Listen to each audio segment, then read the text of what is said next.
Welcome to another episode of Odd Pairing. I am your co-host, Natasha, and I am with my other co-host here, Paige. Hello. Hey. How's it going? Good.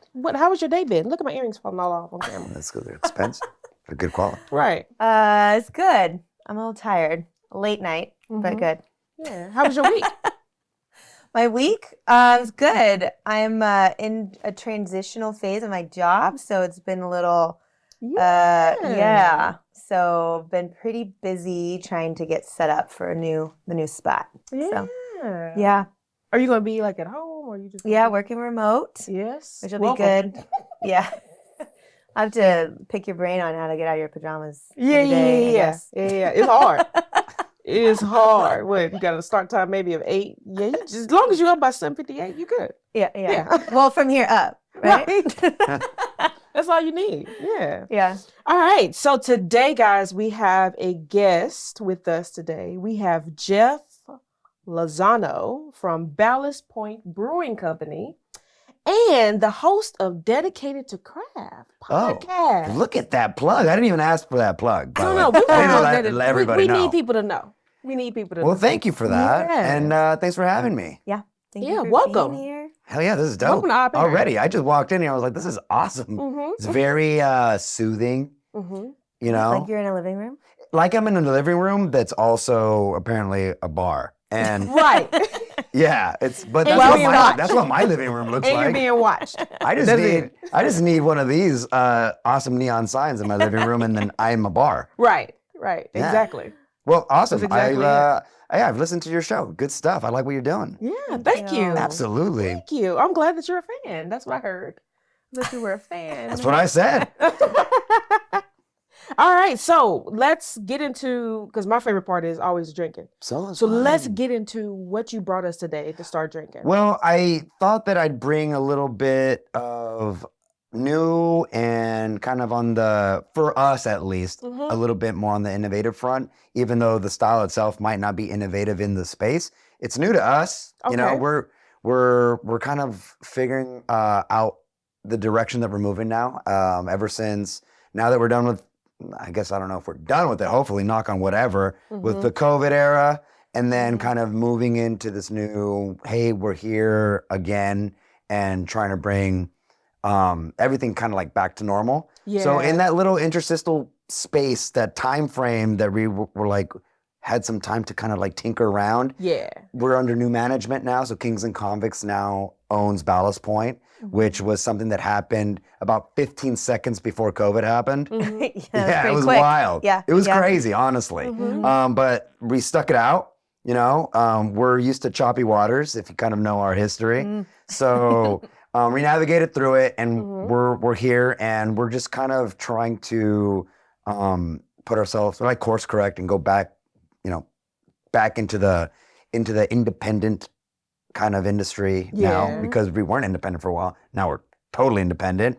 And that means a lot to our community and our industry.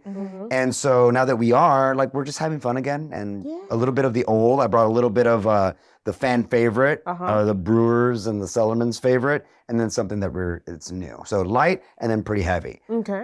Speedboat, which is this bad boy right here. Check out the artwork, by the way. I mean, I was looking at the can earlier, and I was like, wait a minute, I love this.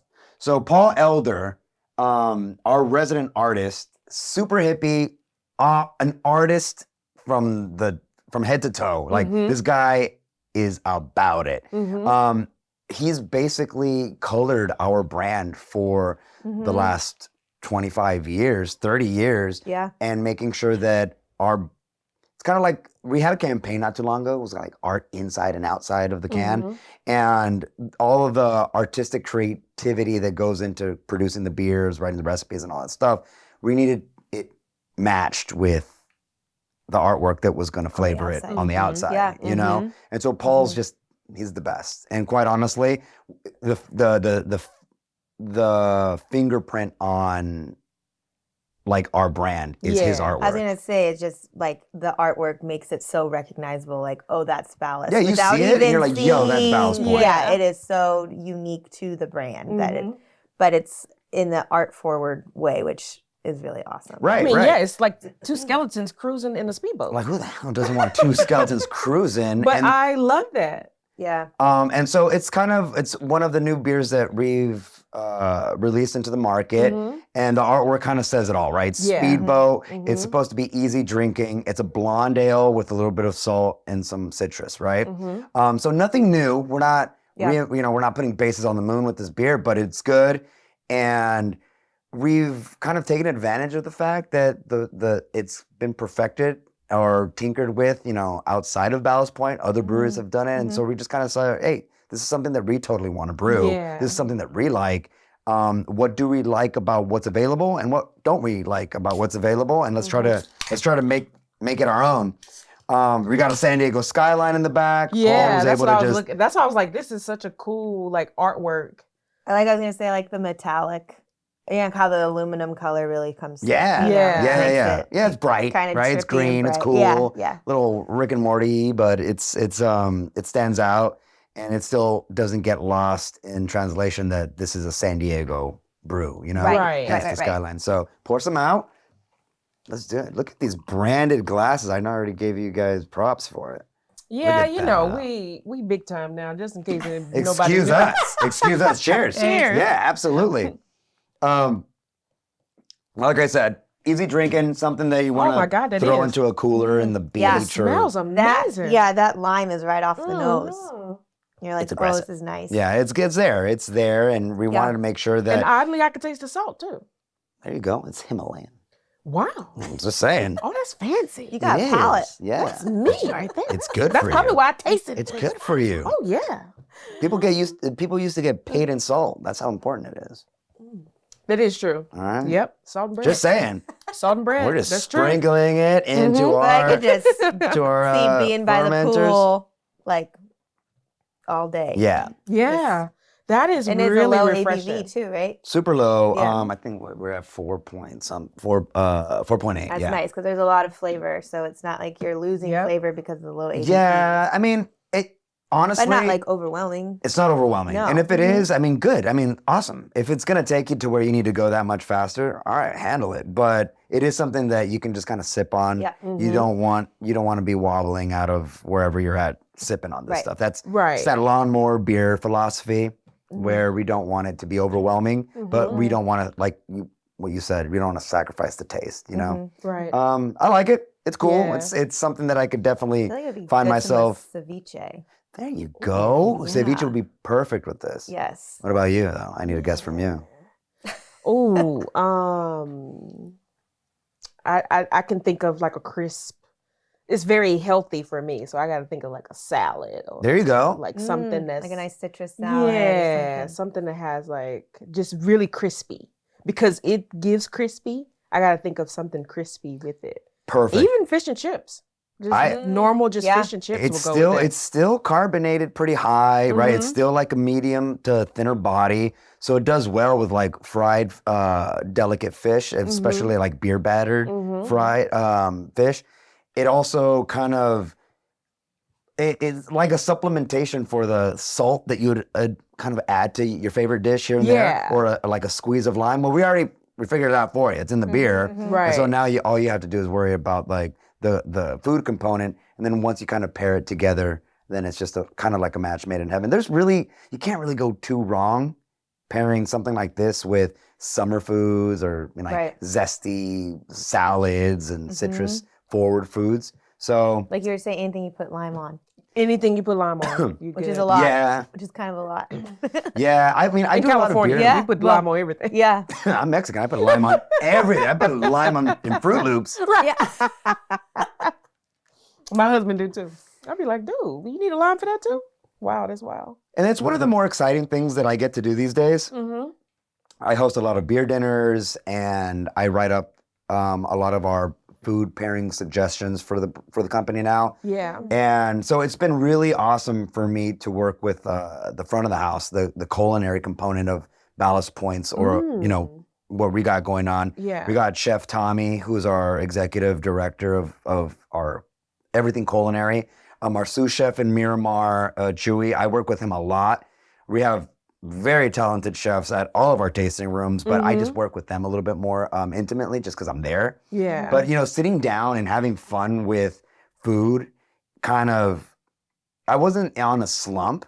I wasn't getting boring, but I Mhm. needed that I needed that new thing. And the food component, once I started diving deep into that, that's what kind of like brought me back to life. Do you get excited about learning? I do. Yeah. I do. Yeah. I get like that when I'm not like learning more things. Then I'm like, oh well, this ended very quickly. Yeah, because you get stagnant. Yeah, and then if know? somebody puts me, they don't even have to give me more money. They just put me in a new position to learn, and I'd be like, oh, I'm excited about the job again. Yeah. Don't tell your boss that. Your boss, I know. no raise. Just move her to something I else. know. You don't have to But give her a raise. yeah. No, but it's been fun. And again, we've already kind of figured out, I mean, I don't mean it to sound like I'm not trying to peacock or whatever, but along with a lot of other breweries in San Diego, considering that this is a craft beer mecca, like I'm not worried about beers as much as I'm worried about maintaining that quality and then seeing what other component from the outside in is going to enhance it, whether it's food, whether it's experience. We were talking to Jake yesterday, whether it's hospitality. Yeah. Like as when you figure this out and you figure out that you have a world-class team of fermentation artists, I don't get worried about it. Even if it's a beer that I don't like, I'm just like, it's probably good for people that want that style. Yeah. What else can you do now to make people stoked on your product? And it's a lot of time it's everything not beer. Yes, it's the environment, the hospitality, the just like you said, adding the food component to it. I think that is what I'm learning here in terms of, because we're such a mecca for craft beer. You gotta bring something like to the table that's gonna blow me away a little bit. Yeah. Like even walking into your spot, I gotta be like, whoa, this is amazing. Yeah. Oh, You know what I thanks. mean? The So you can experience and have, everything, you could have like great beer, but if you just, you just have it in the store and that's not something I'm gonna look for. But if I've been to this particular spot, then I'm gonna go, oh yeah, Ballast Point, let me pick that up out the store. There and you let go. me go ahead and Exactly. use it. Because it's gonna give me that, I'm gonna remember that feeling that I had while I was there. Yes. And that's the important piece of it. I couldn't have said it better. And that's it. And a lot of people, unfortunately, a lot of breweries, organizations really, not just breweries, they don't think of it that way.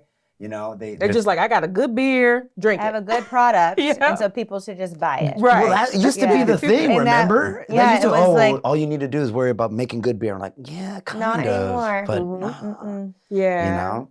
Yeah. I've been to plenty places where I don't think the beer is the best, but I love that location, or the beer tender's awesome, or the hospitality, or the customer service, and it flavors the beer. You don't think of it that way, but Exactly. but it's making this better. Yes. Yeah. And so now I will go and I will either come back or I will go and buy this quote unquote subpar beer, let's say, but with that experience, you've just made it one of my favorite beers because I have experience now embedded in that, you know? Yeah. I base it the same thing too off of spirits. When I do like a cocktail, I can have a Cosmopolitan at every restaurant on all the way from San Diego all the way up to Carlsbad.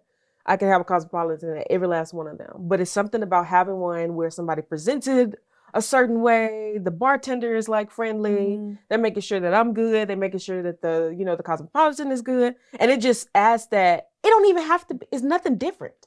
You know what I mean? Yeah, 100%. It's nothing different. But when I have it from that particular spot, then I'm like, Somehow it tastes, I'm tastes like, better. this is the best Cosmopolitan ever. Yeah. Well, I guess it's also just using all of your senses. Yeah. Right? Where you have 100%. sight included, and you have sound, and all, instead of just tasting and having that sense, like you're invigorating all of that at one time when you have that experience. Exactly. Your mind doesn't forget that. Exactly. And every time you have that product after, it's going to reignite that. Yep. And I'm thinking about doing it at home. Yeah. Mm-hmm. That's honestly, in a weird way, that's all we're really trying to do, right? And then I've ever since I started with this company, or in this industry rather, that was always my main focus. It's kind of like, what are we trying to do here? Yeah. I mean, we are trying to do a multitude of things, whether it's making great beer, making a lot of money, you know, like all of these things are part of the process. Yeah. But at the end of the day, if you were to ask me what I think we're really trying to do is like, we're just trying to flavor people's lives, right? Like at the end of this whole ride, when it's time to reminisce about, you know, years past and what's going to make final cut in your memory reel, if a Ballast Point beer could be a part of it and I had something to do with that, that's dope. Yeah. You know, and I'll never know it, but I want to imagine that that's what we're creating, you know? Yep. Yeah. And that's all that really matters. Yeah. And it's always said something, because I think about this now, just as you was talking about that. I always think about, I know a place has had an impression on me because I revisited with family. Like I take my family there. Like I'm like, oh, y'all got to come and see this place. Or you have to come. If somebody says, oh, we want beer, or we want tequila, or we want tacos, or we want this. And I'm like, oh, I know a place. Yeah, yeah. You know, and because I know what that experience does for me. So I'm usually like more inclined of taking them to that spot. Like I said, 100,000 places here that sell beer and do beer. But at the same time, it's always those ones that stand out because of the hospitality. 100%. And the 100%. vibe. Yeah, connection. It's like weird. It's like weird Cheers philosophy, you know. It's like, oh you know, yeah, it's like, yeah. are we real? What are we doing here? Like, are we really here for the beer? So a lot of people are. Or are we here for an experience? Yeah, And because I can have the beer at home. Right. You know what I mean? Yeah. So it's really, it really is the experience Yeah. that we're there for. Yeah. It's such a crowded shelf space these days too, where you can't tell a story anymore on the box. So you got to tell your story in your tasting rooms. You got to tell your story on shows, on podcasts. People want to know now. Like I don't know, but maybe it is a COVID thing. But there emerged a more conscientious consumer when it comes to. I hate to call them like commodities, right? But like, you don't need it. And honestly, you don't need it, right? Yeah. If you need it, you know, there's meetings for that. But in a weird way, when you're confronted by so many options and everyone's doing the same style and everyone's pretty damn good at doing it, you go, where's my dollar going? And then short of the price wars, now what do I have to base my decision off of? And it's usually, or hopefully it's going to evolve to, oh, it's because I like them. I like this place. You know what I mean? Yeah, the I experience. like them. There's something resonating with I dig their the business customer model. and that with that brand. Exactly. That they're the ones that they choose. Fuck yeah. Yeah. Sorry, I just said that because I could. Yeah, you do it. Do it. This is the show to do Good. it. I'm glad that you like it. Right. I like it. I'm glad that you like it. So tell us a little bit about your podcast. Well, the podcast started as a way, again, we go back to like, how do you tell your story, right? Ballast Point has always been founded on this notion that we tell stories. A lot of people, a lot of organizations and companies go off that same premise. We tell stories. We don't sell a product. We tell stories. And fair enough. But what we were really trying to do with the podcast, or at least what I was trying to do with the podcast, was kind of like take that to the next level. Because in our community, it's so it's so communal. We all want to get along with each other. Yeah. And we kind of like take pride in the fact that we work with each other and we kind of promote each other, which is on paper kind of weird, bad for business. Like, no, bro, you're the best, and make sure that you let everybody know that you're the best and you're the only one that can do this. And in our industry, it's kind of like, no, they're pretty good too. And why don't you go over there and check them out? Yeah. In fact, my favorite beers are not even Ballast Point beers, you know?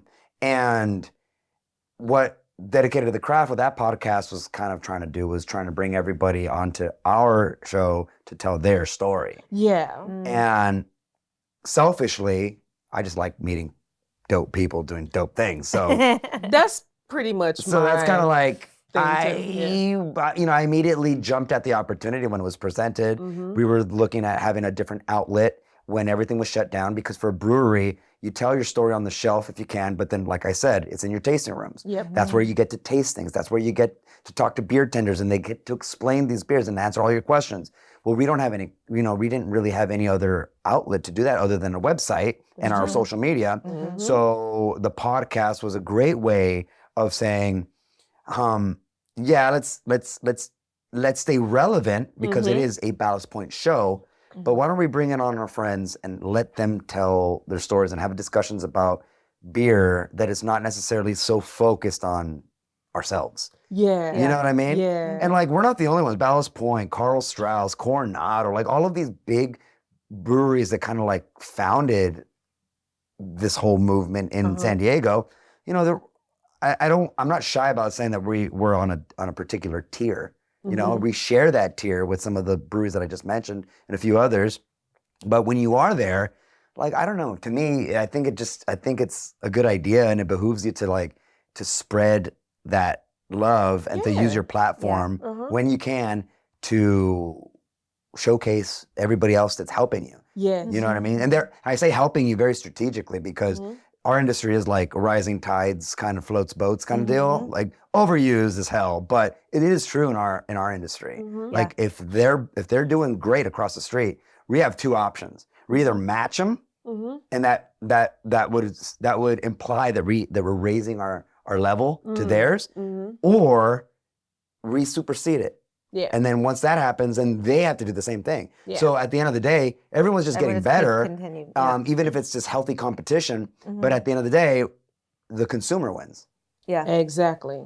The people that are buying or coming to San Diego to drink beer, they win. Yeah. You know what I mean? So Dedicated to the Craft was kind of like a way to amplify that message for other people, but also kind of promote the fact that we are kind of using our platform to tell other people's stories, which is what this industry is all about. You know what I mean? I don't know if that makes sense. Yeah. All working together and supporting each other. It's not one brand or all brands against each other. Yeah. And that you're interested in other people's stories and wanting to get that, helping them get that message out. Yeah. And I get to drink beer with my buddies. And then there's that part. So that's pretty rad. That's really what the show was about, to be honest.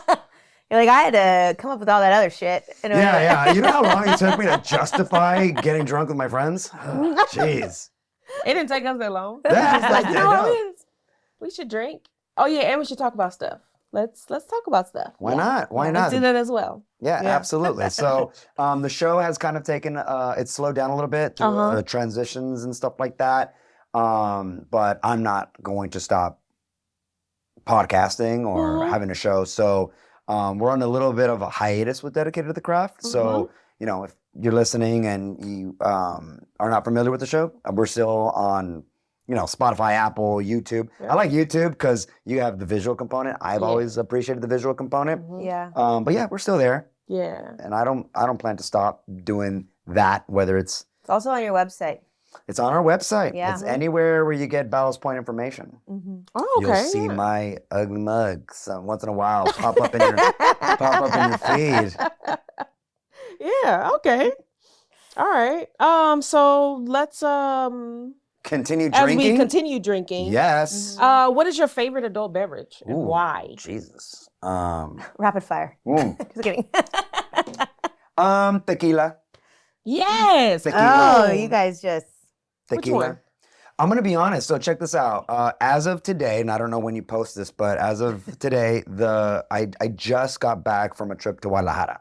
And it was kind of like an emotional trip because my dad just passed not too long ago. Yeah. But he was from Guadalajara, and some of my best trips, some of my fondest memories with him was going back to his stomping grounds, which is in Guadalajara, Mexico, which, by the way, is one of the most beautiful slabs of earth ever. Yeah. Like my mother-in-law is really trying to get me to go. Yeah, it shouldn't take that much. Go. I was like, I have to wait until like after my knee surgery is done, and then I'm out there. Okay, yeah. I'm outside. Yeah. Please go. Yeah, I was like, I want to go, but I can't because that means I can't walk, and then I'm like limited. You think like, that? I don't know how many tequila shots it would take to numb the pain, but it don't take that many. But I went over, and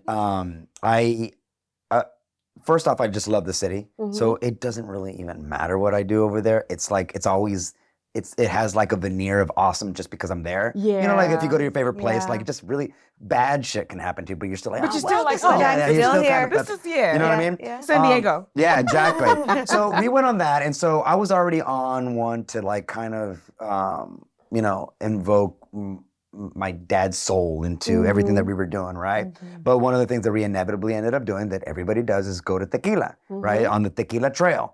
So it's about, I forgot exactly how long, but it's a little drive from the center of the city. out into the town of Tequila, right? And tequila is kind of like champagne in the way where it has a designation of origin. So like you can't call it tequila unless it's made in Tequila in Jalisco. Everything else is kind of like a agave spirit, or they have to call it something else, you know, semantics and stuff. But that makes sense. Yeah. I was wondering where that came from. Yeah. Okay. So like Kolsch beer has a designation of origin from Cologne, Germany. So like if it ain't there, if you ain't making it there, like you can't call it, you know, Kolsch legitimately. You know what I mean? Yeah. Say Kolsch style. Kolsch style, Kolsch inspired, Kolsch-ish, California Kolsch. Yeah. California Kolsch. I don't even know if I looked at the right camera, but can we make sure that that's the camera? Right. And so we went out there, we were on the tequila trail, and a good buddy of mine, I don't know if you know Joaquin, he owns one of the best breweries, in my opinion, one of the best craft breweries in Mexico. It's called Fortuna. And he has a beautiful tasting room, and he's making some of the best beer. So we swung by his spot. Well, it just so happens that he has ties to one of the biggest tequila families they're the founding families of tequila, right? Wow. So Tequila Orendain. Yeah. And it's very, very, very popular. It's right on the top 4 of, you know, producers that made tequila a thing, right? And so he was able to not only style us out at his place, but send us to his family's tequileria and go and check that spot out. So nice. So, like I said, experience is everything. Yeah. Right? Yeah. So like, if you were to put a flight of tequila in front of me, I don't know if I could tell you the difference. Honestly, I'm not that of a distinguished drinker. Yeah. I'm not an aficionado, you know? It has to be the color. Like, it just has to go from the light all the way to the dark. You can't put a bunch of lights in front of me and I'm supposed to be like... Yeah, I wouldn't know. After 2 shots, you can't tell. I can't tell anyway. Even if you do know. After a few shots, you don't know anymore. Or you know everything. Right. I was going to say, or you're lying. It's one of those two. So he sends us out. He sends us out to his spot, and we get hammered. We get juiced. Nobody had eaten. Like, we didn't plan. It might have been my fault, family, but like I didn't take him to eat right before we're gonna go get bombarded with this agave nectar, and so we were all on one, and there's a particular tequila blanco. So white tequila, right? The blanco, and then there's anejo, and they get darker as they get aged. But for me, and this has always kind of been my thing, I don't really like tequila blanco. It's just I need it aged a little bit for flavor. Yeah. So I drink this oitas, it's called. And it's a tequila blanco, and it's some of the best goddamn tequila I've ever had in my life. And it was just like, this is my favorite. This is one of my favorite tequilas now. Is from the Orendain family. Oitas, give it to me all day long. Yeah. And me and my dad, I don't know how tequila goes down in or gets processed by your livers, but it was one of those things where I hate shots. I cannot do shots. I hate them. I like to sit down and sip on tequila, and I can me and my old man would polish off a bottle, and we'd be good to go. I mean, you know, we're not going out and driving school buses afterwards or anything, but but like we were like, hey, we felt good. We were like, damn, we just polished off that bottle. And it was always like nice to sit down with my dad and just drink tequila. So it kind of, after this recent trip, it kind of I found my new faves. You know what I mean? It's all experience based. Yeah. Oh, that was the most long-winded way of saying that you like tequila. I like tequila. Yeah. I mean, it was good though. I mean, it definitely gave us a little bit of history on why that's your favorite adult beverage. And it's really good. So go out and get yourself some Orendain. Do they distribute in the States? I found it, yes, and I've found it in Old Town. Oh, cool. Yeah, I found it in Old Town.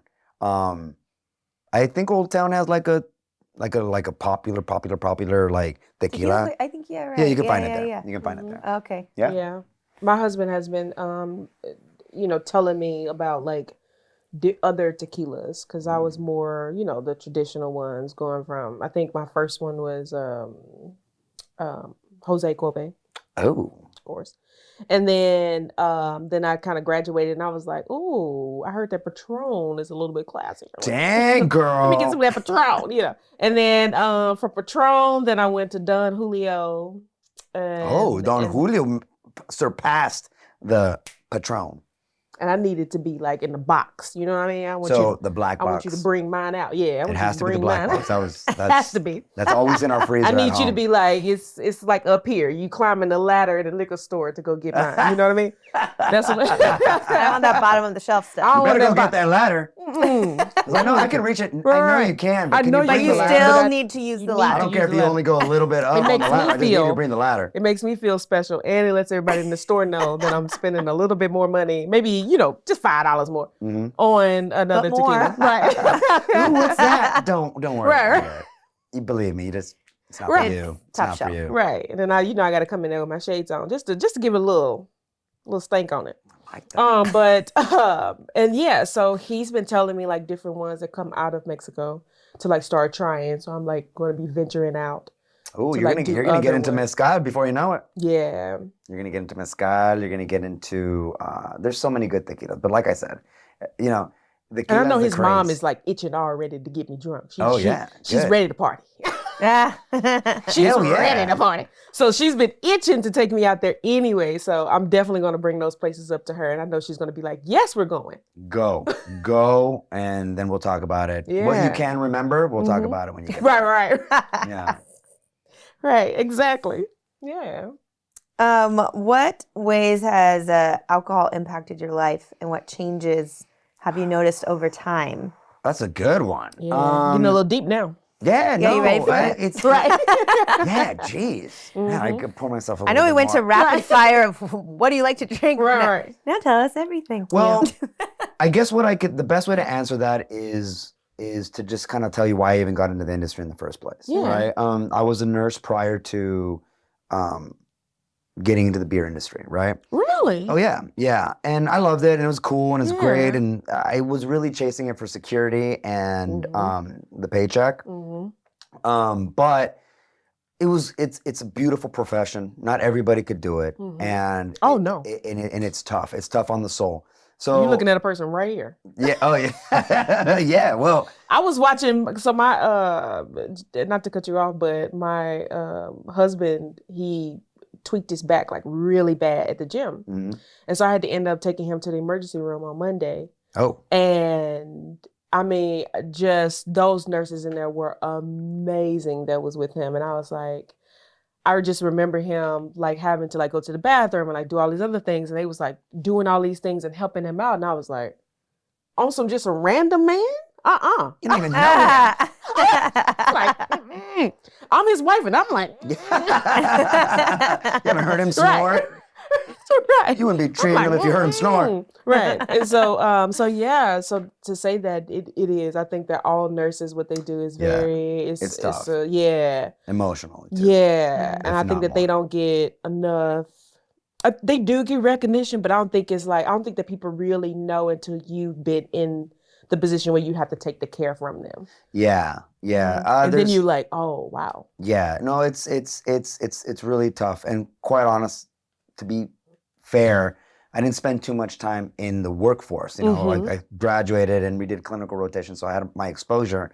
But very soon after I graduated, and I mean very soon, I was single and kidless, so it's kind of like, all right, well, I've always wanted to do, or I was thinking about this industry, you know what I mean? And so it was like the time to do it. So I had to make a decision. I said, oh, like, listen, let me go see what this is all about. And then in the event that I don't like it, then there's always this to fall back on. Right. You know what I mean? You got your nursing. But what happened was that I just kind of decided that there was no more plan B, like right before I got into this industry. Because I honestly, great things happen in hospitals. Babies are born, people get better and all that stuff. Yeah. But I don't want to be in a hospital more than I have to be.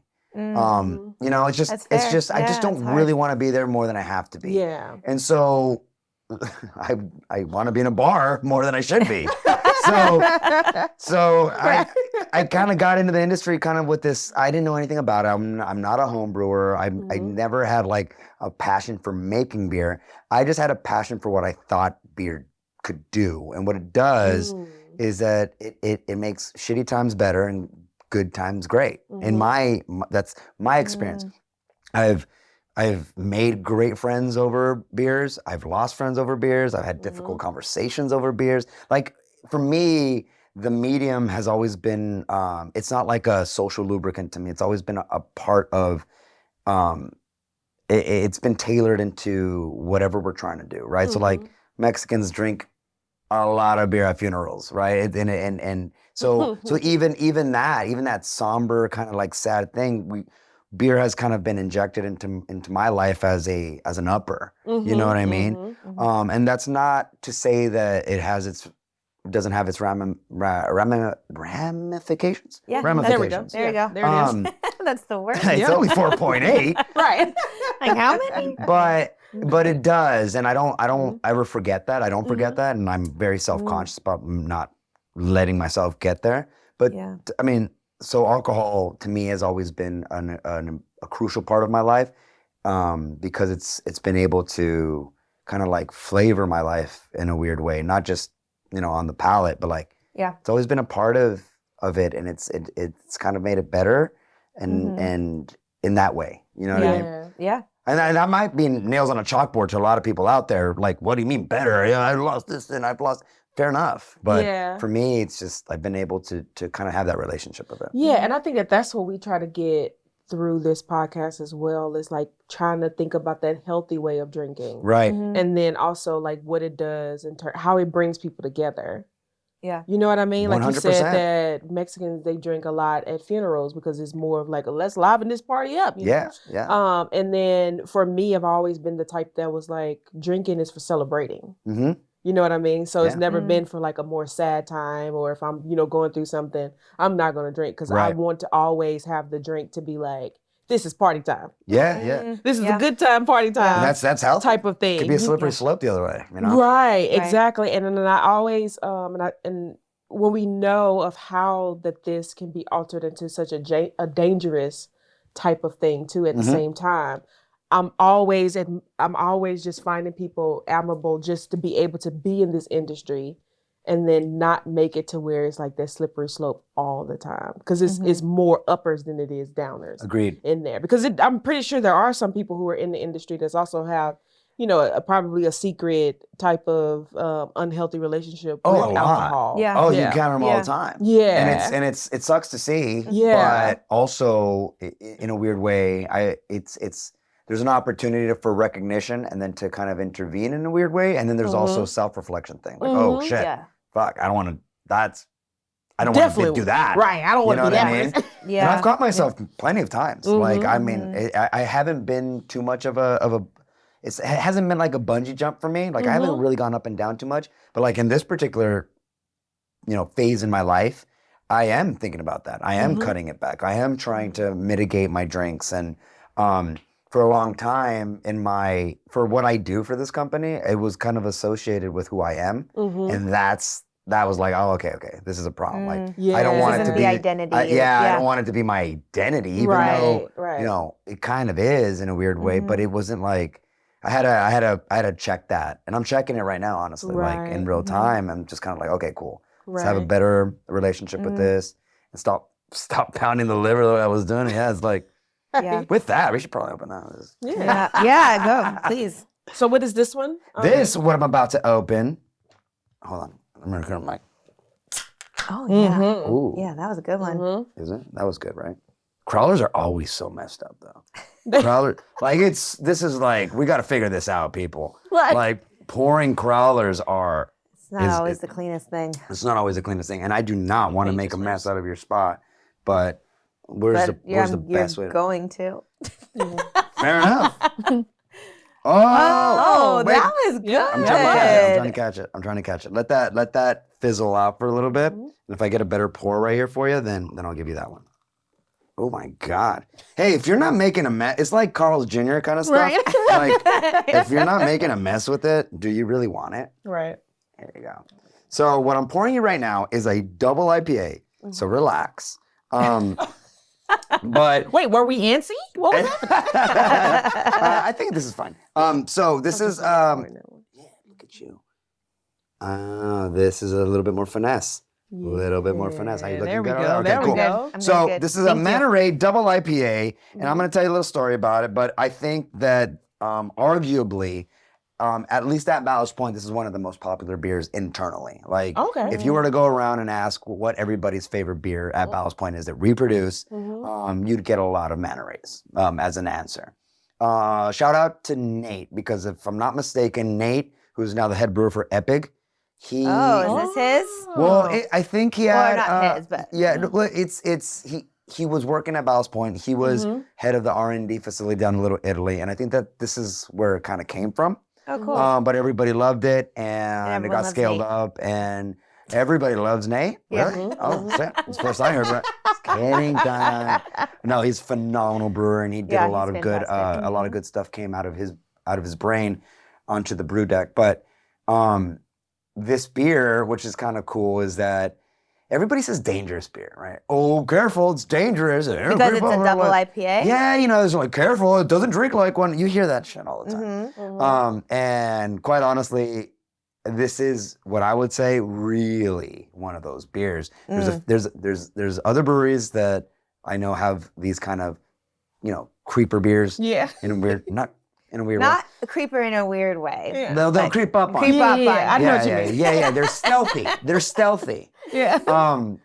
But I do think that Manta Ray, we kind of were able to balance the body, the citrus notes, and really mask the ABV on it. Yeah, what is the ABV? It's 8, so it's not like crazy, but it depends on what the base beer is. Like, it could come out a little fusily if you're not careful. It can come out a little bit more ethanol forward, but it's really good. And when we got acquired by Constellation Brands, right, when we first did it, everybody was giving us crap, right? Everybody, they still give us crap, but it's okay. It's all fun and games now. Oh, look, honestly, I got it. Yeah. And we could talk about that if you want. But this beer was entered into the JBF, right? The Great American Beer Festival. It was entered in the category, and we won gold. And it was when everybody was saying that we were going to change, and when everybody was saying that we were going to go, drain pours now is what we're going to be making. We kind of did a little. I remember where I was when we were announced, when we got the goal for this, Yeah. That's cool. because it was cool for us to kind of prove that we're still about it. You know what I mean? That we're still not that we're not watering down our beers and all of this crazy talk. Right. And so the proof Still being innovative and creative. And the proof was in the pint. Like, it was kind of all right. Look, it's right there, Right. and you chose it. We just entered it, and it was kind of cool and a little tip of the cap, but it was also kind of like a little flex. What I mean? Yeah, of course. So I'm More proud of of a this flex. beer. Yeah, I'm proud of this beer. Yeah, that's and cool. That's a nice story. I had nothing to do with it other than I brewed it a couple of times, but it wasn't my creation. It was just a beer that emerged, and it's our favorite. It is a lot a of nice our one. favorites. Yeah. That is good. Isn't it? Yeah. It is good. Mhm. Yeah. What are your other double IPAs that you would say are stealthy? I mean, it doesn't have to be. Well, Dorado was our first, I think, if I'm not mistaken, that was our first commercial double IPA. It might have been our first double IPA in general. I drank old school Dorado, and it wasn't that stealthy. Like, Yeah, you're was like, knocking- this is a. yeah, it was I was thinking knocking like on back your in that liver's day door. too, like in 2012, 2013, like Idiot IPA, that's a double IPA from Coronado. That was just like a palate wrecker. Like Yeah. you knew you were drinking out a high ABV. Right, But right. that's what people liked and people wanted it. I like that. Yeah. Honestly, Idiot IPA was, I mean. I'm not like a huge proponent of like peekaboo, ABV. like surprise you're drunk beers. Like, Right. I kind of like that. All right, there's something to be like, okay, Okay, this is one, got it. and Let's yeah. sip it. Yeah. All Yeah. good. We're good to go. Yeah. Yeah. I appreciate the artistry that goes into camouflaging these beers. I guess you can look at it either way, but I like beers that are going to tell you who they are. Yeah. Yeah. They're going to present themselves and go like, just relax a little bit. Just relax. It kind of reminds me of Kook from Pizza Port. Well, that's a very and I high loved compliment. that beer. And they don't make it anymore, but it's so good. It's very similar where it's a higher ABV, but just like this very nice and smooth in not a creepy way. Yeah, no. If you drink too much of it, there's plenty of people out there that will get creepy. But but that's not what we intended. No. This But is yeah, great. it's a good beer. Great, It holds yeah. up, and we love it. That was part 1 of this episode. We want you guys to tune in next week for part 2. Thank you so much for watching Odd Pairing. Thanks for listening and watching Odd Pairing. So please subscribe, like, rate, And comment with your favorite drinking stories and curiosities about adult beverages. Cheers. I'm going to happy hour. Who's driving? I'm gonna walk.